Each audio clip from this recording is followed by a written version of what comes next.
네, 28년 후 좀비 영화를 보고 왔습니다. 28년 후가 좀비 영화인데 영화 후반부에 약간 휴머니즘 부분에서 약간 눈물이 좀 흐르더라고요. 그러니까 눈물이 좀 났던 이유는 주인공 소년의 엄마가 아픕니다. 아픈데 이제 위험을 무릅쓰고 이제 의사를 찾아가거든요. 의사를 찾아가는데 결국엔 병을 고칠 수 없게 되면서 의사가 이제 아이에게, 소년에게 어떤 죽음과 사랑을 강조하는, 어떻게 보면은 현 시대에 조금 반대되는 그런 감동적인 부분이 있었습니다. 뭐 현재 전 세계적으로 극단적인 상황들이 좀 많이 일어나고 뭐 전쟁이나 뭐 정치적 갈등, 뭐 사회 갈등 등 어떤 평화나 여유를 좀 돌아보기 쉽지 않은 상황이잖아요. 네, 그 속에서 어떤 감독이 전하고 싶은 메시지가 좀 와닿으면서 좀 눈물이 났던 게 아닌가 싶습니다. 또 사람들끼리 좀 물고 뜯는 걸 약간 좀비로 표현을 하고 그 속에서 우리는 영화 중간에 어떤 아이가 태어나거든요. 네, 아이 같은 경우는 어떤 희망적인 존재, 그리고 소년과 엄마는 어떤 죽음과 사랑이라는 어떤 매개체를 통해서 살아있는 동안은 서로 의지하고 단단해지는, 우리는 언젠가 죽고 살아있는 동안 서로 많이 사랑하자라는 그런 메시지를 제가 좀 느낀 것 같아서 감독이 전하는 현 세계에 대한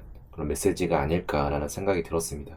그래서 이 영화는 좀비와 좀 싸우기만 하는 그런 영화도 아니고요. 또 미스트 같은 영화처럼 인간들끼리의 어떤 마녀 사냥이라든지 어떤 멸망 싸움, 그런 영화도 아니었습니다. 저 같은 경우는 28일 후나 28주 후 다 본 입장에서 또 월드워 Z 같은 그런 좀비 영화를 좋아하기 때문에 예고편을 봤을 때 사실 좀 이 두 가지를 엄청 기대하고 봤거든요. 뭔가 좀비 사태라든지 인간들끼리 어떤 마녀 사냥. 내용 전개가 또 그렇게 흘러가지만은 않았어요. 초반부터 또 중반까지는 뭐 분위기가 상당히 긴장되고 몰입감이 있었고, 약간 그거를 테마로 좀 표현하자면은 뭐 드림코어라든지 아니면 뭐 나이트메어, 아니면 뭐 크리피한 그런 분위기가 있었고, 또 사이코적인 심리 어떤 영상미가 있었습니다. 그래서 예고편 텔레토비가 나오잖아요, 처음에. 아이들은 겁에 질려 있는 상태에서 텔레토비 음악이 이렇게 흘러나오는데 그게 상당히 좀 기괴하고 좀 공포심을 좀 유발했습니다. 또 리미널 스페이스라는 어떤 그런 해외의 콘텐츠들을 보면은 공포스러운 상황은 아닌데 이 공포스러운 느낌을 주는 게 있잖아요. 아이의 방인데 그게 엄청 크고 웃고 있는 뭐 삐에로가 있다든지 약간 이런 느낌. 그래서 그런 것도 참 잘 표현을 했고, 이 영화의 좀 몰입감 같은 경우는 저는 두 가지 정도로 좀 찾았었는데, 첫 번째는 좀 사운드, 그리고 두 번째는 앵글적인 측면입니다. 그래서 사운드 같은 경우는 어떤 다리를 걸을 때라든지 아니면은